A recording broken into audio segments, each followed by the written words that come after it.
राम श्रीमद् भगवद गीता तीसरे अध्याय का महात्म्य यानी महिमा। तीसरे अध्याय के पाठ करने की क्या महिमा है वो इसमें कथा के रूप में बताया गया है।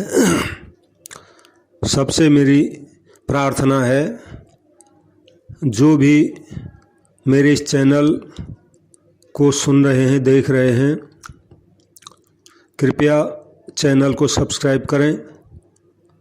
कथा पसंद आती हो तो लाइक करें और इन बातों का प्रचार हो जाए। गीता जी की महिमा है, गीता का प्रचार होगा तो समाज में सुधार होगा, क्योंकि व्यक्ति सुधरेगा, त्याग की भावना उसमें आएगी। त्याग ही मुख्य है, तो गीता त्याग के आधार पर ही मुख्य इसका कहना है। गीता का त्याग ही मुख्य है, तो इनका प्रचार होगा। और कुछ कमेंट करना हो तो आप कमेंट भी कर दें। तो तीसरे अध्याय का महात्म्य है। कुछ श्लोकों का पाठ करके फिर मैं कथा सुनाऊंगा। ओम श्री परमात्मने नमः। अर्जुनवाच जायसी चेत् कर्मणस्ते मता बुद्धिर्जनार्दन तत्किं कर्मणि घोरे मा नियोजयसि केशव। व्यामिश्रेणेव वाक्येन बुद्धिं मोहयसीव मे तदेकं वद निश्चित्य येन श्रेयोऽहम् आप्नुयाम्। श्री भगवानुवाच लोकेऽस्मिन् द्विविधा निष्ठा पुरा प्रोक्ता मया नघ। ज्ञानयोगेन सांख्यानां कर्मयोगेन योगिनाम्। न कर्मणामनारम्भान् नैष्कर्म्यं पुरुषोऽश्नुते न च सन्न्यासनादेव सिद्धिं समधिगच्छति। न हि कश्चित् क्षणमपि जातु तिष्ठत्य कर्मकृत् कार्यते ह्यवसौ कर्म सर्वः प्रकृति जैर्गुण। रामचंद्र भगवान की जय। तो तीसरे अध्याय का महात्म्य है। शिव जी पार्वती जी को ये महात्म्य सुना रहे हैं और विष्णु भगवान लक्ष्मी जी को सुना रहे हैं। तो शिव जी और पार्वती के संवाद के अंतर्गत ही ये लक्ष्मी माता और विष्णु भगवान का संवाद है। तो भगवान विष्णु कहते हैं लक्ष्मी जी को, बोले प्रिय, जनस्थान में एक जड़ नामक ब्राह्मण था जो कौशिक वंश में उत्पन्न हुआ था। उसने अपना जाति धर्म छोड़कर बनिए की वृत्ति में मन लगाया। उसे पराई स्त्रियों के साथ व्यभिचार करने का व्यसन पड़ गया था। वह सदा जुआ खेलता, शराब पीता और शिकार खेलकर जीवों की हिंसा किया करता था। इसी प्रकार उसका समय बीतता था। धन नष्ट हो जाने पर वह व्यापार के लिए बहुत दूर उत्तर दिशा में चला गया। वहाँ से धन कमाकर घर की ओर लौटा। बहुत दूर तक का रास्ता उसने तय कर लिया था। एक दिन सूर्यास्त हो जाने पर जब दसों दिशाओं में अंधकार फैल गया, तब एक वृक्ष के नीचे उसे लुटेरों ने धर दबोचा और शीघ्र ही उसके प्राण ले लिए। उसके धर्म का लोप हो गया था, इसलिए फिर बाद में वह भयानक प्रेत हुआ। उसका पुत्र बड़ा धर्मात्मा और वेदों का विद्वान था। उसने अब तक पिता के लौट आने की राह देखी, लेकिन जब वे नहीं आए तब उनका पता लगाने के लिए वह स्वयं भी घर छोड़कर चला गया। वह प्रतिदिन खोज करता, मगर राहगीरों से पूछने पर भी उसे उनका कुछ भी समाचार नहीं मिलता था।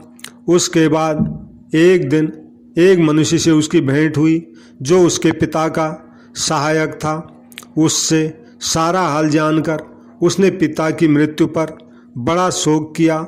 वह बड़ा बुद्धिमान था। बहुत कुछ सोच विचार कर पिता का पारलौकिक कर्म करने की इच्छा से आवश्यक सामग्री साथ ले उसने काशी जाने का विचार किया। मार्ग में 7-8 मुकाम डालकर वह 9वें दिन उस वृक्ष के नीचे पहुंचा जहां उसके पिताजी मारे गए थे। उस स्थान पर उसने संध्योपासना की और गीता के 3रे अध्याय का पाठ किया। इसी समय आकाश में बड़ी भयानक आवाज़ हुई। उसने अपने पिता को भयंकर आकार में देखा। फिर तुरंत ही अपने सामने आकाश में उसे एक सुंदर विमान दिखाई दिया जो महान तेज से व्याप्त था। उसमें अनेकों क्षुद्र घंटिकाएं लगी थी। उसके तेज से समस्त दिशाएं आलोकित हो रही थी। यह दृश्य देखकर उसके चित्त की व्यग्रता दूर हो गई। उसने विमान पर अपने पिता को दिव्य रूप धारण किए हुए विराजमान देखा। उनके शरीर पर पीतांबर शोभा पा रहा था और मुनिजन उनकी स्तुति कर रहे थे। उन्हें देखते ही पुत्र ने प्रणाम किया। तब पिता ने भी उसे आशीर्वाद दिया। उसके बाद उसने पिता से यह सारा वृत्तांत पूछा। उसके उत्तर में पिता ने सब बातें बताकर इस प्रकार कहना आरंभ किया। बेटे को कहा, बेटा देव बस मेरे निकट गीता के 3य अध्याय का पाठ करके तुमने इस शरीर के द्वारा किए हुए दुस्त्यज कर्म बंधन से मुझे छुड़ा दिया। अतः अब घर लौट जाओ, क्योंकि जिसके लिए तुम काशी जा रहे थे वह प्रयोजन इस समय 3य अध्याय के पाठ से ही सिद्ध हो गया है। पिता के यों कहने पर पुत्र ने पूछा, तात मेरे हित का उपदेश दीजिए तथा और कोई कार्य जो मेरे लिए करने योग्य हो उसे भी बतलाइए। तब पिता ने उससे कहा, अनघ तुम्हें यही कार्य फिर करना है। मैंने जो कर्म किया है वही मेरे भाई ने भी किया है। इससे वे घोर नरक में पड़े हैं। उनका भी तुम्हें उद्धार करना चाहिए तथा मेरे कुल के और भी जितने लोग नरक में पड़े हैं उन सब का भी तुम्हारे द्वारा उद्धार हो जाना चाहिए। यही मेरा मनोरथ है। और बेटा, जिस साधन के द्वारा तुमने मुझे संकट से छुड़ाया है उसी का अनुष्ठान औरों के लिए भी करना उचित है। यानी गीता जी के 3रे अध्याय का पाठ करना, उसका अनुष्ठान करके उससे होने वाला पुण्य उन नारकी जीवों को संकल्प करके दे दो। इससे वे समस्त पूर्वज मेरे ही तरह यातना से मुक्त हो स्वल्प काल में ही श्री विष्णु के परम धाम को प्राप्त हो जाएंगे। पिता का यह संदेश सुनकर पुत्र ने कहा, तात यदि ऐसी बात है और आपकी भी ऐसी ही रुचि है तो मैं समस्त नारकी जीवों का नरक से उद्धार कर दूंगा। यह सुनकर उसके पिता बोले, बेटा एव मस्तु, तुम्हारा कल्याण हो। मेरा अत्यंत प्रिय कार्य संपन्न हो गया। इस प्रकार पुत्र को आश्वासन देकर उसके पिता भगवान विष्णु के परम धाम को चले गए। तत्पश्चात वह भी लौटकर जनस्थान में आया और परम सुंदर भगवान श्री कृष्ण के मंदिर में उनके समक्ष बैठकर पिता के आदेशानुसार गीता के 3रा अध्याय का पाठ करने लगा। उसने नारकी जीवों का उद्धार करने की इच्छा से गीता पाठ जनित सारा पुण्य संकल्प करके उनको दे दिया। इसी बीच भगवान विष्णु के दूत यातना भोगने वाले नारकी जीवों को छुड़ाने के लिए यमराज के पास गए। यमराज ने नाना प्रकार के सत्कारों से उनका पूजन किया और कुशल मंगल पूछी। वे बोले, धर्मराज हम लोगों के लिए सब और अब आनंद ही आनंद है। इस प्रकार सत्कार करके पितृलोक के सम्राट परम बुद्धिमान यमराज जी ने विष्णु दूतों से यमलोक में आने का कारण पूछा। तब विष्णु भगवान के दूतों ने यमराज जी से कहा कि यमराज, शेष शैया पर शयन करने वाले भगवान विष्णु ने हम लोगों को आपके पास कुछ संदेश देने के लिए भेजा है। भगवान हम लोगों के मुख से आपकी कुशल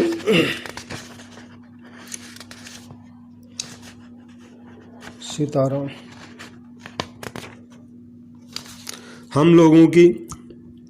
भगवान हम लोगों के मुख से आपकी कुशल पूछते हैं और यह आज्ञा देते हैं कि आप नरक में पड़े हुए समस्त प्राणियों को छोड़ दें। अमित तेजस्वी भगवान विष्णु का यह आदेश सुनकर यमराज जी ने मस्तक झुकाकर उसे स्वीकार किया और मन ही मन कुछ सोचा। उसके बाद मदोन्मत्त नारकी जीवों को नरक से मुक्त देखकर उनके साथ ही वे भगवान विष्णु के वास स्थान को चले गए। यमराज श्रेष्ठ विमान के द्वारा जहाँ क्षीर सागर है वहाँ जा पहुँचे। उसके भीतर कोटि कोटि सूर्यों के समान कांतिमान नील कमल दल के समान श्याम सुंदर लोकनाथ जगतगुरु श्री हरि का उन्होंने दर्शन किया। भगवान का तेज उनकी सैया बने हुए शेषनाग के फणों की मणियों के प्रकाश से दुगना हो रहा था। वे आनंद युक्त दिखाई दे रहे थे। उनका हृदय प्रसन्नता से परिपूर्ण था। भगवती लक्ष्मी अपनी सरल चितवन से प्रेम पूर्वक उन्हें बार बार निहार रही थी। चारों ओर योगी जन भगवान की सेवा में खड़े थे। उन योगियों की आंखों के तारे ध्यानस्थ होने के कारण निश्चल प्रतीत होते थे। देवराज इंद्र अपने विरोधियों को परास्त करने के उद्देश्य से भगवान की स्तुति कर रहे थे। ब्रह्मा जी के मुख से निकले हुए वेदांत वाक्य मूर्तिमान होकर भगवान के गुणों का गान कर रहे थे। भगवान पूर्णतः संतुष्ट होने के साथ ही समस्त योनियों की ओर से उदासीन प्रतीत होते थे। जीवों में से जिन्होंने योग साधन के द्वारा अधिक पुण्य संचय किया था उन सबको एक ही साथ हुए कृपा दृष्टि से निहार रहे थे। भगवान अपने स्वरूप भूत अखिल चराचर जगत को आनंदपूर्ण दृष्टि से आमोदित कर रहे थे। शेष नाग की प्रभा से उद्भासित एवं सर्वत्र व्यापक दिव्य विग्रह धारण किए नील कमल के सदृश श्याम वर्ण वाले श्रीहरि ऐसे जान पड़ते थे मानो चांदनी से घिरा हुआ आकाश सुशोभित हो रहा हो। इस प्रकार भगवान की झांकी करके यमराज अपनी विशाल बुद्धि के द्वारा उनकी स्तुति करने लगे। अब यमराज जी भगवान की स्तुति कर रहे हैं। यमराज जी बोले, संपूर्ण जगत का निर्माण करने वाले परमेश्वर, आपका अंतःकरण अत्यंत निर्मल है। आपके मुख से ही वेदों का प्रादुर्भाव हुआ है। आप ही विश्व स्वरूप और इसके विधायक ब्रह्मा हैं। आपको नमस्कार है। अपने बल और वेग के कारण जो अत्यंत दुर्धर्ष प्रतीत होते हैं, ऐसे दानवेंद्रों का अभिमान चूर्ण करने वाले भगवान विष्णु को मेरा नमस्कार है। पालन के समय सत्वमय शरीर धारण करने वाले विश्व के आधारभूत सर्वव्यापी हरि को मेरा नमस्कार है। समस्त देहधारियों की पातक राशि को दूर करने वाले परमात्मा को मेरा प्रणाम है। जिनके ललाटवर्ती नेत्र के तनिक से सा खुलने पर भी आग की लपटें निकलने लगती हैं, उन रुद्र रूपधारी आपके परमेश्वर स्वरूप को मेरा नमस्कार है। आप संपूर्ण विश्व के गुरु, आत्मा और महेश्वर हैं। अतः समस्त वैष्णव जनों को संकट से मुक्त करके उन पर अनुग्रह करते हैं।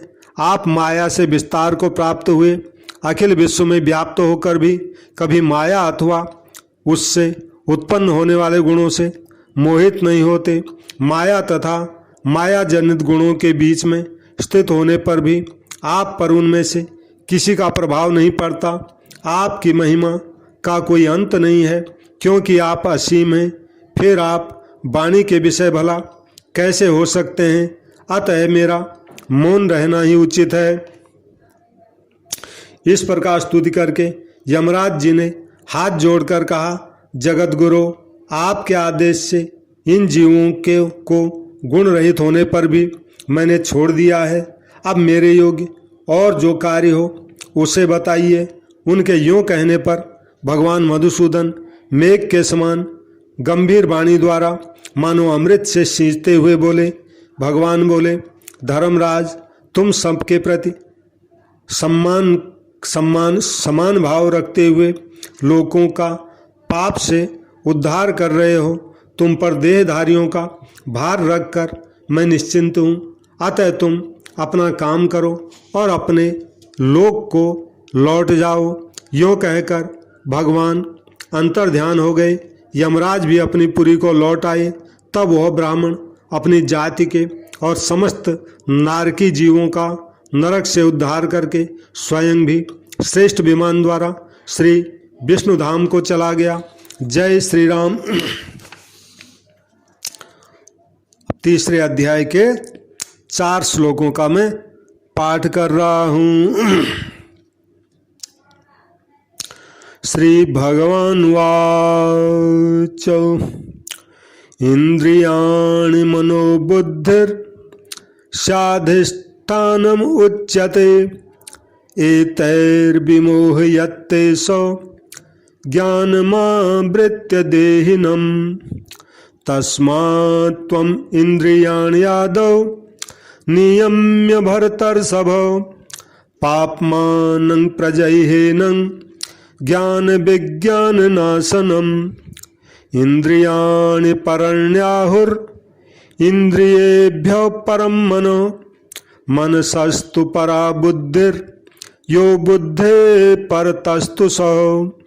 एवं बुद्धे परं बुद्ध्वा संस्तभ्यात्मानमात्मना, जहि शत्रुं महाबाहो कामरूपम दुरासदम। भगवान श्री रामचंद्र जी की जय हो। सीताराम सीताराम सीताराम। सभी श्रोताओं से मेरी प्रार्थना है कि इस चैनल को सब्सक्राइब करें और कथा पसंद आती हो तो लाइक करें और दूसरे तक ये कल्याणकारी कथाएं पहुंच जाएं, इसलिए कथा को शेयर करें और कुछ कहना हो तो कमेंट में लिख दें। इन बातों का ज़्यादा से ज़्यादा प्रचार होना चाहिए, क्योंकि ये भगवान की वाणी है, संतों की वाणी है। संतों की वाणी जितने घर घर तक पहुँचेगी उतना समाज का सुधार होगा, व्यक्ति का सुधार होगा, व्यक्ति के सुधार से ही समाज का सुधार होगा।